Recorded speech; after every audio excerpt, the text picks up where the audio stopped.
Hello boys and girls, today we're going to talk about guitar speakers, and I have invited this guy because we share the same passion for guitar speakers. And today I'm going to show you and him 3 guitar speakers you probably have never heard before. And we're going to play a little game, right? Like some kind of Guess the speaker? Guess the guitar speaker, Glenn.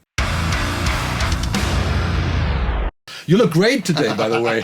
You got some inspiration from somewhere, right? Yeah. I can't understand. You know, it's like apparently there were some spare hats laying around, so I thought I'd try and fit the overall visual motif for this show.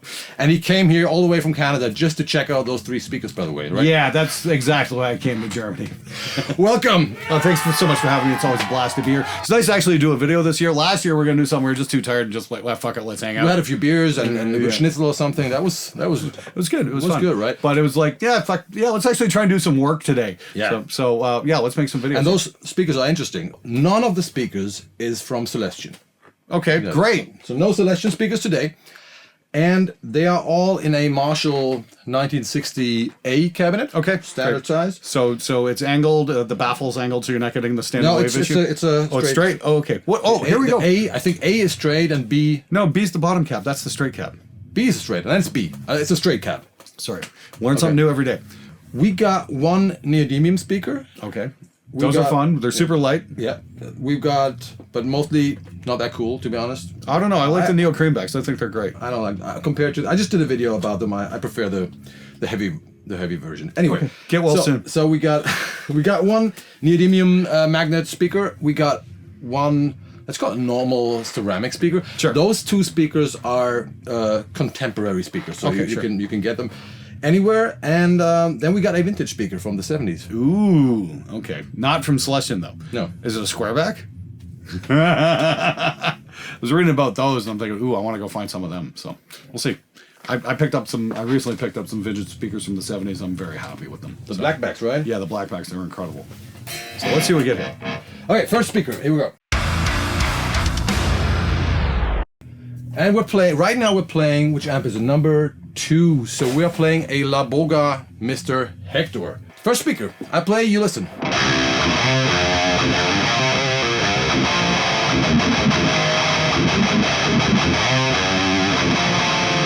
I forgot to say, it's a 57 on each speaker. Sure. But it's not the same position. I try to find a sweet spot. Okay, sweet spot for each speaker. That's fair. That's a fair comparison.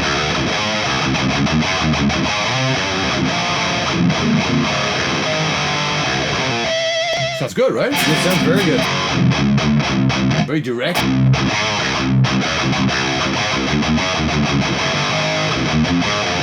But still has a nice vocal mid-range. Yeah, it's very mid-rangey. There's not a huge bottom end on it or anything, but that's not got super piercing highs either. So that's probably a pretty good choice. Right?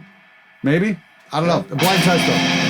This is great. I love blind tests because it just shows how biased we can all be when it comes to certain things. When you're actually forced to listen with your ears, then you have to start making real judgments based on what you're hearing. And sometimes it's cool, for example, not to have a reference. Right. Because then you just choose whatever feels right in that moment. Okay, so we're going from here to something very different. Next speaker. Oh,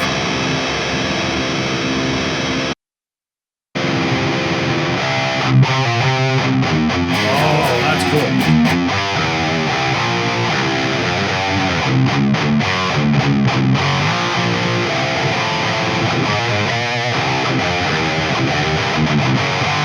That's a thick, like, That sounds like that might even be a hemp-based speaker. Speaker has the most like vocal lower mid-range I have ever heard.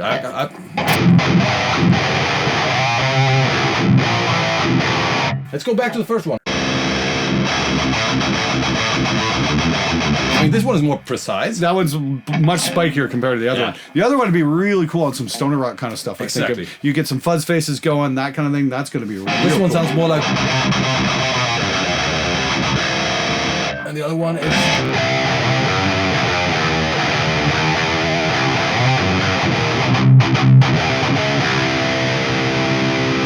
Third speaker.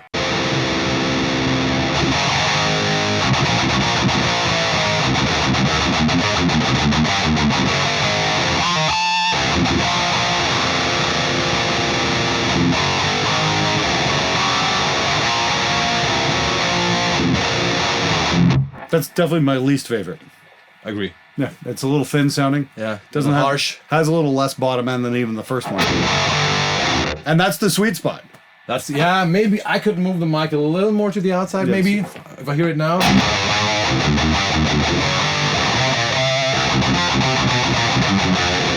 Gotta tell you that mic is already the furthest. Is that correct? Away from the center. Okay. Right. Sure. And you know the second speaker we got, like the stoner rock speaker. Yeah. That one is very close to the center already. Yeah, that's why I'm thinking. That's got me thinking that might be a hemp cone. Might be hemp cone. Hemp cones are pretty dark, but they're pretty gnarly. So what do you think? So we got the vintage speaker, we got the neodymium speaker, and we got the ceramic speaker. Oh, I really couldn't tell. Yeah, I just. Which one is the vintage? Which one is the vintage? It's either the first or the third. No. No. Okay, there we go. Oh, but cliche. Learn something new every day. Great. No, Okay. the vintage, really that full sounding one. Oh, really? Let me tell you that story. That is a Goodman's speaker. Have you ever heard about Goodman's? No, now I want one. That's the speaker that Tony Iommi used on several of the first Black Sabbath albums. Okay. And someone got in touch with me. Someone watching my show got in touch. Like, I got those two Goodman Power Ranger something. Are they the speakers. squarebacks? Are the magnets square or are they round? Round. No, they're round. No, They're round. I've seen some square magnet videos. Will look pretty cool as well. So, But he told me I got two of those speakers. I have no use for them, but maybe I can send them to you, and if they sound cool, you can. I was pretty sure because most speakers in this world suck. So I was like, yeah, but if I don't like them, I can. I tried them, and at least one of them, this one sounds incredible. That cool. Low end, insane. No, that sounds great. Those are fantastic. Now I got to go find some. Yeah. Before they're gone.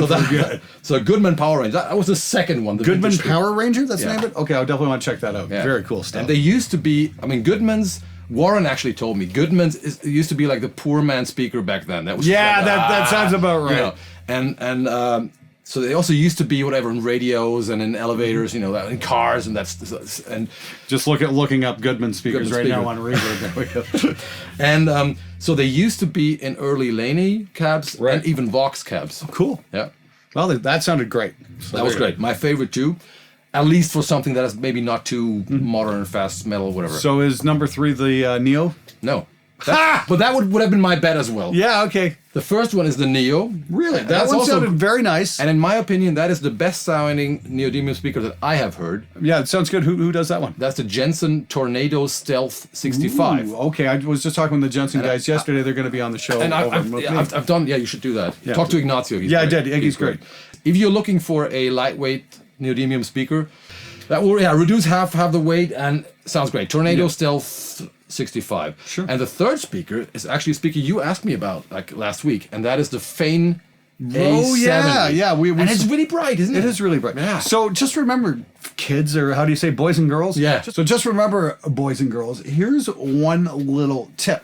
You don't always have to mic with an SM57 either. Generally, I find when we're doing audio stuff, it's always good when you have a bright source to go with, say, maybe a darker mic. See, now that Fane might be really bright with the 57, but if you were to say mic it up with like a Royal Ribbon or something like that, that might be just the ticket. Whereas if you have a dark speaker, mic it up with something a little bit brighter sounding, like, I don't know, like maybe a large diaphragm condenser or something like that, and see what you get there. So usually bright sources with a dark mic or dark sources with a bright mic. That's how that works. I'm using a 57 on the comparisons always because people know it. Yep, and exactly. because I got many 57s. Right. Yeah. Exactly. And that's great. Yeah. It seems like the 57 is definitely the litmus test, the control, as it were, and you can kind of base your judgments off that. But just because one speaker doesn't work well with one mic doesn't mean it's going to work badly for all of them. But what's interesting, like in a test like this, I would have expected the neodymium to be the brightest or to be the thinnest or something with those magnets, and then what people say about that Fane speaker, just watch the videos. Everybody tells you that's like the less bright sounding V30 or something. Oh, that's so I definitely found not the that case. it's just like you That's gotta not test stuff yourself. But they're all cool speakers, Sure. and they're all cool alternatives. And Jensen's also like one of a really underrated, at least in the metal world, a really underrated company. And apparently they've got a lot of models made for metal as well. Yeah, I got a Mesa 4x12 cab, only like filled with 4 different Jensens: the Okay. Raptor, the Electric Lightning. So they have Okay. make Ignacio send you a bunch of speakers, and you have a lot of fun. I'm sure it will be a lot of fun. Right. And that's the thing. That's the other cool thing is there's so many cool speaker brands out there that nobody really bothers to pay attention to, and there's so many choices out there other than the Celestion Vintage 30. So I mean, like, Jensen's just one of them. You know, Eminence is out there, of course, as well. Hesu's doing some amazing stuff as well. I haven't heard that one. Everybody tells me I should check it out. The Hesu Demon's incredible. Yes. Okay. It's not a vintage 30. It's definitely got its own thing going on, and I like it. It's really cool. Yeah, there's just so much great stuff out there. But yeah, I'm definitely want to start looking at some of those Jensens. That sounds awesome. Boys and girls, so what we've learned today is, like, from the Canadian and the German dude, that you should try more speakers. Yes. There's a lot of stuff out there. Check it out. Thanks for watching. Thank you, Glenn. My pleasure. I see you in hell, motherfuckers. Bye-bye.